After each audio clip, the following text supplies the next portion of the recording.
Selamat pagi pemirsa, apa kabar Anda hari ini? Bersama saya Puji Lestari, inilah kabar Indonesia.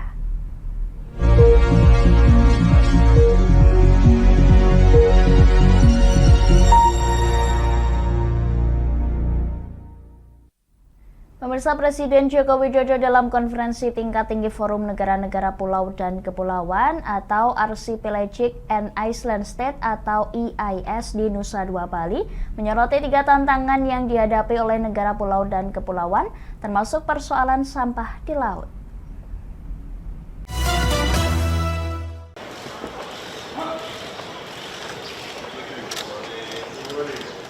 Sejumlah tantangan besar dihadapi negara-negara pulau dan kepulauan dalam agenda konferensi tingkat tinggi Forum Negara-Negara Pulau dan Kepulauan atau AIS Forum yang digelar di Nusa Dua Bali, yakni kenaikan permukaan laut, tata kelola sumber daya laut, dan pencemaran laut.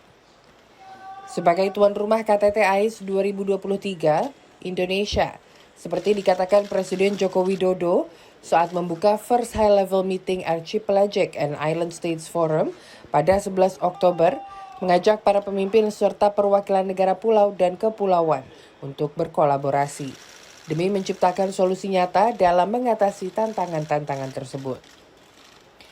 Presiden Jokowi juga menyoroti persoalan sampah di laut. Dia menyebut jika sampah dibuang di daratan, belum tentu akan berpindah ke daratan di belahan dunia lain. Namun jika sampah dibuang di laut, maka sangat bisa sampai ke daratan manapun di belahan dunia lain. Oleh karena itu, kolaborasi dan solidaritas negara kepulauan dan negara pulau sangat penting untuk menghasilkan langkah-langkah strategis, konkret, dan taktis. Ada 3 hal yang didorong Presiden Jokowi di pertemuan tingkat tinggi tersebut. Pertama, solidaritas, kesetaraan dan inklusivitas. Kedua, memprioritaskan kerjasama konkret yang disesuaikan dengan kebutuhan penerima. Dan ketiga, menyusun kerangka kerjasama yang tangguh dan dinamis untuk menghadapi tantangan-tantangan di masa depan. Selain itu, Indonesia juga berkomitmen mempersiapkan dana hibah untuk dimanfaatkan bagi kepentingan negara kepulauan dan negara berkembang.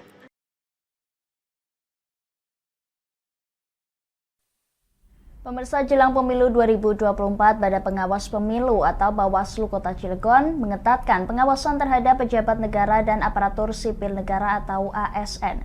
Hal itu disampaikan Ketua Bawaslu Kota Cilegon, Alam Arsy Ashari, usai memanggil Wakil Wali Kota Cilegon lantaran diduga melanggar ketentuan pemilu 2024.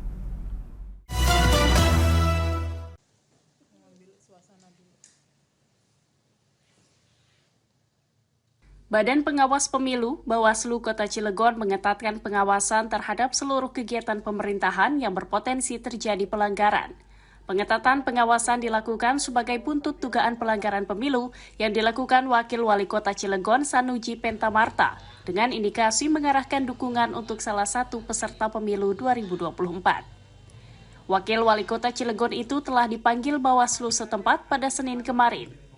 Sementara itu ditemui usai menghadiri kegiatan dialog capaian pembangunan Kota Cilegon di Pasar Blok F pada Selasa 10 Oktober, ia masih enggan berkomentar saat ditanya seputar pemanggilan oleh Bawaslu. Bawaslu aja. Emang ada Bapak merasa itu mempromosikan, Pak? Bawaslu aja. Apa itu terkait di Facebook itu, Pak? Ketua Bawaslu Kota Cilegon Alam Arsy Ashari menjelaskan saat ini masih mengkaji temuan tersebut. Namun pihaknya memastikan pemeriksaan yang dilakukan kepada Wakil Wali Kota Cilegon Senin kemarin untuk mengklarifikasi indikasi pelanggaran soal mengarahkan dukungan untuk salah satu peserta pemilu 2024. Di pasal 283 itu, pejabat pemerintah, fungsional, struktural, ASN, dilarang membuat kegiatan yang mengarah keberpihakan terhadap peserta pemilu, ya, ajakan, himbauan itu dilarang sebelum, selama, dan sesudah kampanye.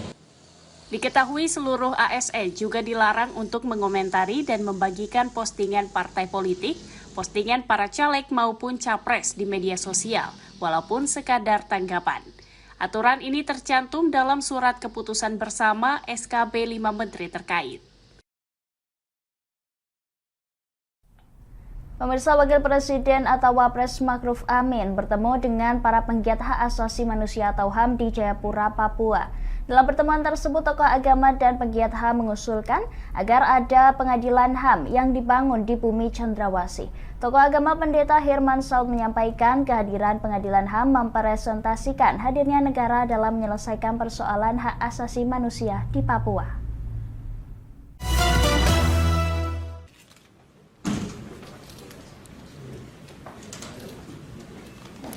Ini kami kemarin Wakil Presiden Ma'ruf Amin melakukan audiensi dengan penggiat hak asasi manusia HAM dan tokoh agama di ruang rapat lantai 4 kantor Gubernur Papua di Jayapura Selasa 10 Oktober. Ia didampingi Menteri Kesehatan Budi Gunadi Sadikin dan Wakil Menteri Dalam Negeri John Wempi Wetipo. Dalam pertemuan tersebut, para tokoh agama mengusulkan agar ada pengadilan HAM dibangun di bumi Cendrawasih. Tokoh agama Pendeta Herman Saud mengatakan hadirnya pengadilan HAM di Jayapura merepresentasikan hadirnya negara dalam menyelesaikan persoalan HAM yang terjadi di Papua. Pengadilan itu kantornya ya sebaiknya di Papua di sinilah. Seringkali ada ketakutan yang tidak benar juga. Kalau bilang wah nanti kalau di Papua sini keamanan tidak dijamin, lalu polisi tentara yang banyak sini untuk apa kerja? Hal yang sederhana tetapi selalu dipersoalkan peraturan padahal menurut hemat saya tidak ada soal sama sekali. Ya pengadilan HAM artinya yang selama ini kan harus di luar begitu. Luar gitu. Terjadi kasus HAM, hendaklah supaya masyarakat di sini juga merasa puas dan juga merasa terbuka. Mungkin kiranya ada pengadilan HAM itu berada di wilayah Papua, terutama di kota Jayapura ini. Sementara itu, Wakil Presiden Ma'ruf Amin menyambut baik usulan dan akan dikoordinasikan dengan pihak terkait. Itu nanti kita koordinasikan dengan pihak terkait ya dalam soal penyelenggaraan pengadilan. Diketahui Wakil Presiden Ma'ruf Amin berkantor selama 2 hari di Jayapura, Papua untuk berdialog dengan aktivis HAM, pengusaha lokal, serta tokoh olahraga guna menyerap aspirasi sekaligus memastikan percepatan pembangunan otonomi khusus Papua. Kami akan jeda sejenak pemirsa, tetap bersama kami di Kabar Indonesia.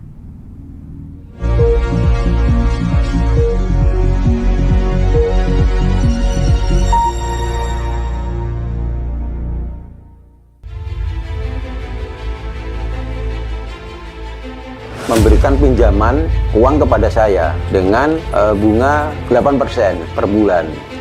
Membedah opini narasumber, menggali lebih dalam untuk mendapatkan perspektif baru yang lebih faktual. Masalahnya, nota perbaikan kapal itu semua ada di saya. Kenapa Tomo bisa menunjukkan? Demi mendapatkan informasi yang solutif dan terpercaya. Dalam Bedah Opini, setiap Rabu jam 11 siang hanya di Lingkar TV.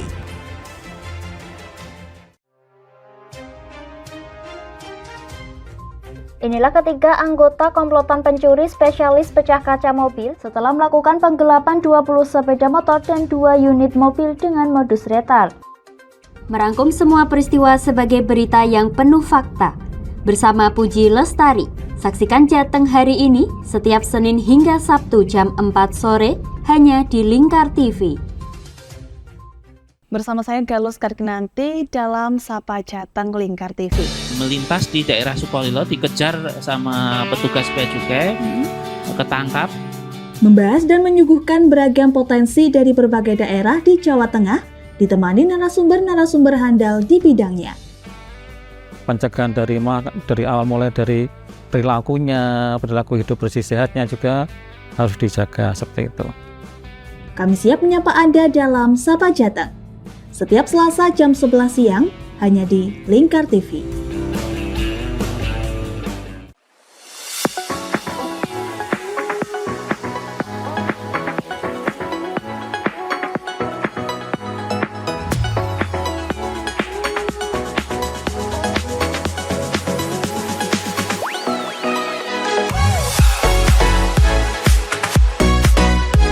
Kami ya dengan bangga kami mempersembahkan sebuah store busana muslim modern yang untuk masyarakat Jateng sini.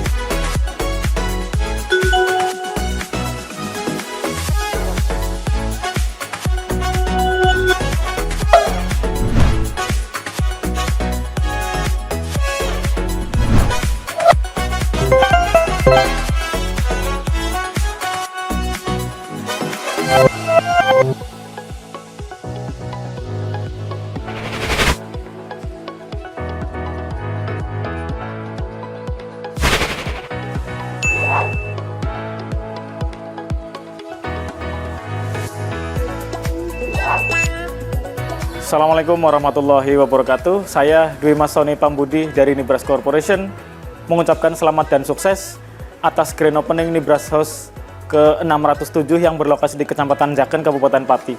Mudah-mudahan dengan dibukanya Nibras House ini membawa manfaat yang seluas-luasnya untuk masyarakat Pati dan sekitarnya. Assalamualaikum warahmatullahi wabarakatuh.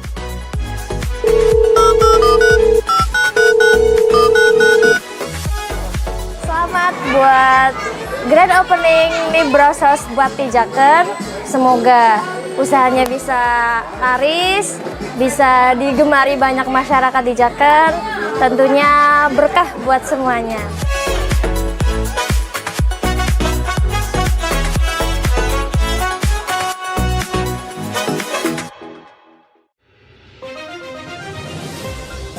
Modus kedua pelaku ini berpura-pura kehabisan bahan bakar kendaraan. Setelah pelaku dibantu, mereka kemudian melakukan kekerasan dan mengambil paksa sepeda motor korban. Saat tiba di lapangan terbang Okbab, rombongan langsung dihadang 5 orang yang mengaku sebagai anggota KKB.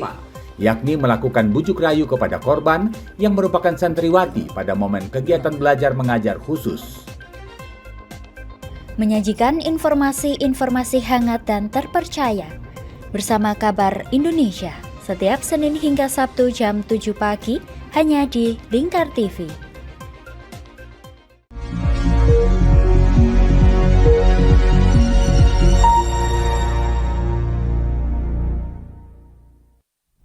Anda masih menyaksikan Kabar Indonesia pemirsa. Helikopter waterbombing dari BNPB dikerahkan untuk memadamkan sejumlah titik api di lokasi kebakaran tempat pembuangan akhir atau TPA Jatibarang, Kota Semarang.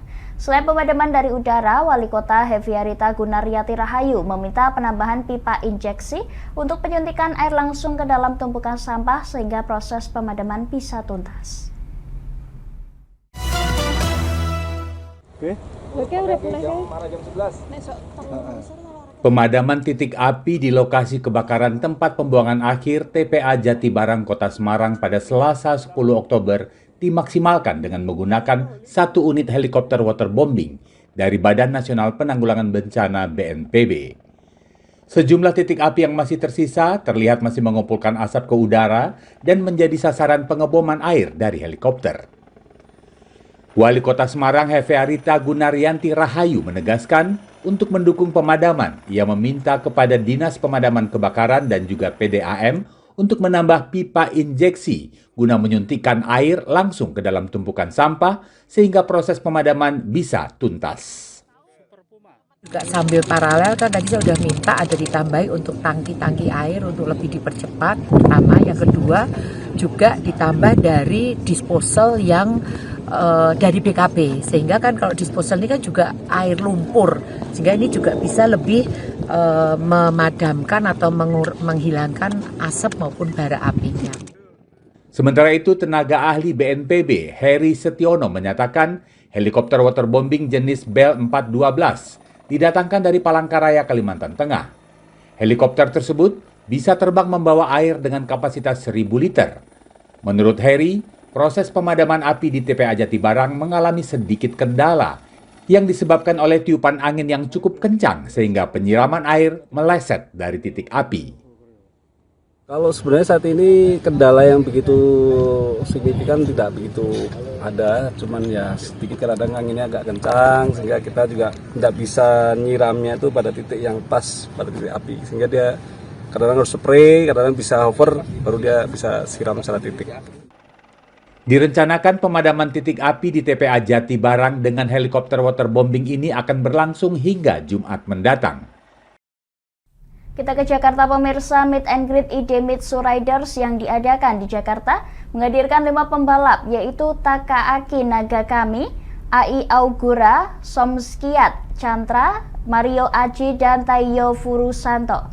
Para pembalap ini pun membagikan persiapan dan target yang dikejar dalam balapan MotoGP Mandalika 2023 yang akan digelar dalam beberapa hari lagi.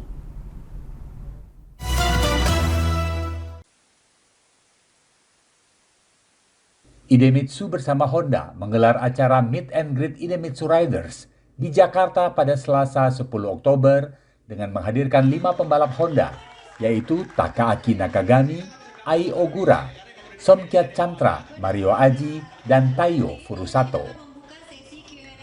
Acara ini merupakan salah satu rangkaian pre-event Road to MotoGP menyambut dan mendukung balapan MotoGP Mandalika 2023 yang akan digelar pada 13 hingga 15 Oktober mendatang. Pembalap Honda kelas MotoGP Takaaki Nakagami mengungkapkan bahwa di musim ini merupakan waktu yang berat baginya, tetapi ia tetap berusaha melakukan yang terbaik untuk mengejar podium pertamanya di MotoGP. Here in Mandalika, and always it's great chance because we had the last season, only 2 days in the test and also race weekend, so not so many laps here in Mandalika. So everyone have any big chance. So yes, for me, try to, as always, try to keep pushing and hopefully I can get. It's not easy, but try to get the first podium here in Mandalika will be, more than perfect. Sementara itu, pembalap Honda kelas Moto3 asal Indonesia, Mario Aji, juga membagikan persiapan dan targetnya untuk kompetisi mendatang. Ya, tentunya Mario ingin memaksimalkan selama minggu balapan di home race. Mario excited, tapi Mario tidak mengambil pressure dari dukungan orang sekitar atau dukungan orang dari seluruh masyarakat Indonesia. Target Mario minggu ini bisa memaksimalkan di setiap sesinya agar bisa tarung di midfield selama balapan. Tahun kemarin Mario mendapatkan momentum yang baik dan semoga Mario bisa mengulangi momentum lebih baik di balapan musim. Gelaran MotoGP Mandalika menjadi seri ke-16 dari ajang balap motor bergengsi kelas dunia MotoGP 2023. Selain menjadi salah satu sirkuit terindah di dunia, kehadiran pembalap kelas dunia membuat MotoGP Mandalika ini menjadi momentum besar yang sayang untuk dilewatkan. Terlebih di tahun ini, sirkuit internasional Mandalika menjadi tuan rumah gelaran MotoGP untuk yang kedua kali. Kami akan jeda sejenak pemirsa, tetap bersama kami di Kabar Indonesia.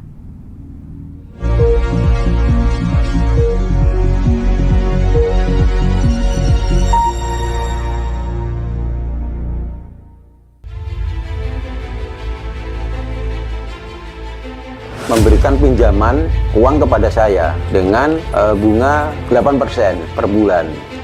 Membedah opini narasumber, menggali lebih dalam untuk mendapatkan perspektif baru yang lebih faktual. Masalahnya, nota perbaikan kapal itu semua ada di saya. Kenapa Tomo bisa menunjukkan? Demi mendapatkan informasi yang solutif dan terpercaya dalam Bedah Opini. Setiap Rabu jam 11 siang hanya di Lingkar TV.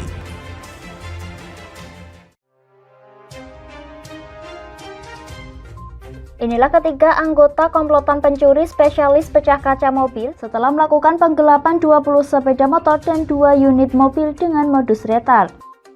Merangkum semua peristiwa sebagai berita yang penuh fakta. Bersama Puji Lestari, saksikan Jateng hari ini setiap Senin hingga Sabtu jam 4 sore hanya di Lingkar TV. Bersama saya Galus Karginanti dalam Sapa Jateng Lingkar TV. Melintas di daerah Sukolilo dikejar sama petugas bea cukai, ketangkap. Membahas dan menyuguhkan beragam potensi dari berbagai daerah di Jawa Tengah, ditemani narasumber-narasumber handal di bidangnya. Pencegahan dari awal mulai dari perilakunya, perilaku hidup bersih sehatnya juga harus dijaga seperti itu. Kami siap menyapa Anda dalam Sapa Jateng.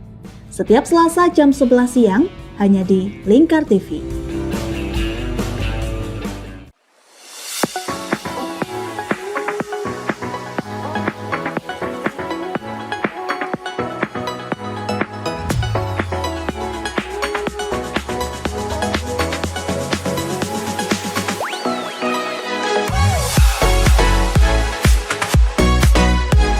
Kami dengan bangga kami mempersembahkan sebuah store busana muslim modern ya untuk masyarakat Jateng ini.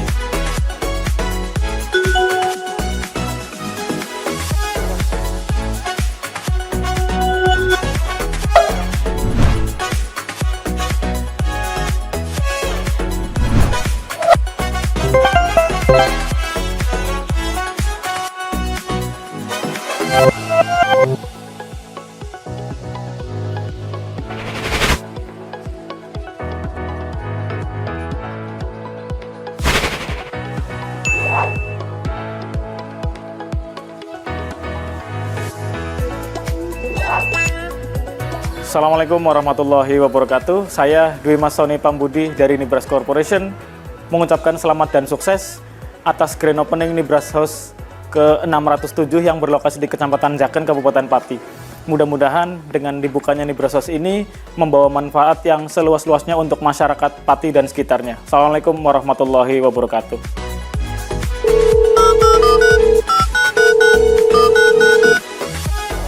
Selamat buat grand opening Nibras House Bati Jaken.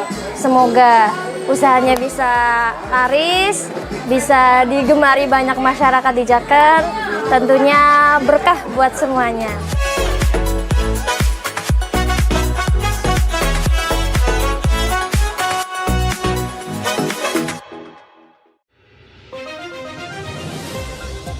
Modus kedua pelaku ini berpura-pura kehabisan bahan bakar kendaraan. Setelah pelaku dibantu, mereka kemudian melakukan kekerasan dan mengambil paksa sepeda motor korban. Saat tiba di lapangan terbang Okbab, rombongan langsung dihadang 5 orang yang mengaku sebagai anggota KKB.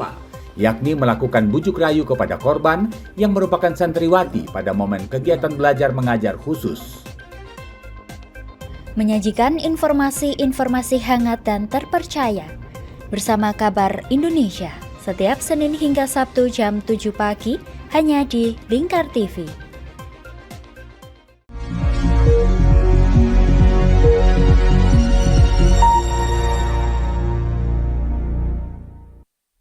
Pemirsa, musim kemarau berkepanjangan ternyata membawa berkah tersendiri bagi ojek air dadakan di Kabupaten Magelang, Jawa Tengah ini. Berbekal motor untuk mengantarkan air bersih bagi warga, tukang ojek air dadakan di wilayah tersebut setiap hari bisa mendapatkan cuan hingga Rp200.000.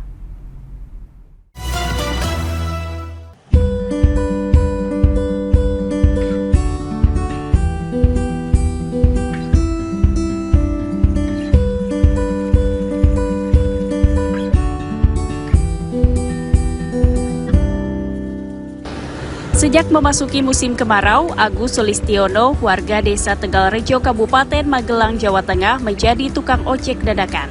Tidak menjadi ojek penumpang, melainkan ojek air yang merupakan pesanan dari warga. Setiap hari dengan menggunakan motor bututnya, Agus bisa menerima jasa ojek air hingga 20 kali. Dalam sekali angkut, dirinya bisa membawa 5 jerigen air dan menerima upah Rp10.000. Ia mengaku profesi sebagai tukang ojek air dadakan ini sudah dilakukannya 4 tahun yang lalu. Hal itu berawal dari keluhan warga yang kesulitan mendapat air di musim kemarau. Kalau tarifnya aku hitung per rit ya, 1 rit ini 10.000, berarti 1 jerigennya 2.000. Kasihan lah kalau mahal-mahal. Sebenarnya dijual 3.000 ya laku, tapi kan kasihan. Ibaratnya kerja sambil ibadah lah mas, sambil saling tolong-menolong.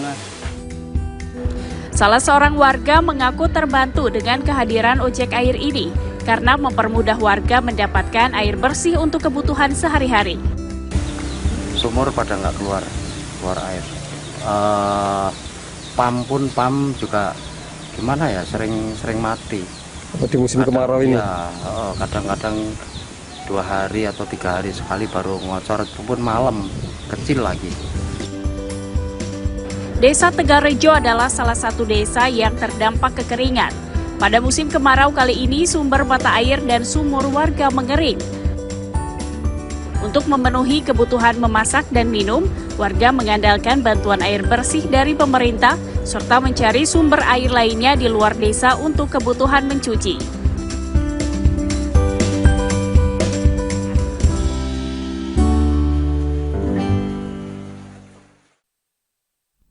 Pemirsa, Ketua Umum PSSI Erick Thohir memastikan kesiapan Indonesia menjadi tuan rumah Piala Dunia U17 yang dijadwalkan bergulir pada 10 November hingga 2 Desember 2023. Erick mengatakan untuk mendukung kesuksesan Piala Dunia U17 nanti, ia akan melakukan sejumlah kegiatan promosi. Salah satunya adalah Tropi Experience di 4 kota. Opsi-opsi ini kita masih buka, karena kan proses bidingnya masih beberapa minggu. 30 hari menjelang penyelenggaraan Piala Dunia FIFA U17, Ketua Umum Persatuan Sepak Bola Seluruh Indonesia (PSSI) Erick Thohir memastikan kesiapan Indonesia menjadi tuan rumah ajang yang akan bergulir pada 10 November hingga 2 Desember tersebut. Dalam konferensi pers di Jakarta pada Selasa 10 Oktober, Erick mengatakan proses renovasi infrastruktur di 4 kota penyelenggara, yaitu Surabaya, Jakarta, Solo, dan Bandung, hampir rampung. Demikian juga dengan 4 stadion yang dipilih FIFA sebagai tempat pertandingan, disebut Erick sudah siap pakai. Untuk mengundang antusiasme masyarakat menjelang Piala Dunia U17, Erick mengatakan akan melaksanakan serangkaian aktivitas promosi, salah satunya Trophy Experience, yang memamerkan trofi Piala Dunia di 4 kota penyelenggara. Nanti ada Trophy Tour, ya, Trophy Tour yang akan dilakukan di 4 kota, Jakarta, Bandung, Surabaya, Surakarta. Untuk di Jakarta 15 Oktober, Bandung 22 Oktober, Surabaya 29 Oktober, dan di Surakarta, Solo 5 November, sehingga juga masyarakat bisa tahu ini ada event besar di kota masing-masing. Dalam kesempatan ini, Erick juga mengatakan akan melakukan serah terima venue untuk Piala Dunia U17 ke FIFA pada 27 Oktober mendatang, yang menegaskan kesuksesan penyelenggaraan Piala Dunia U17 menjadi penting agar pada masa mendatang Indonesia kembali dipercaya menjadi tuan rumah ajang yang lebih besar. Erick mengungkapkan rencana Indonesia untuk ikut bidding atau menawarkan diri sebagai tuan rumah Piala Dunia FIFA di tahun 2034.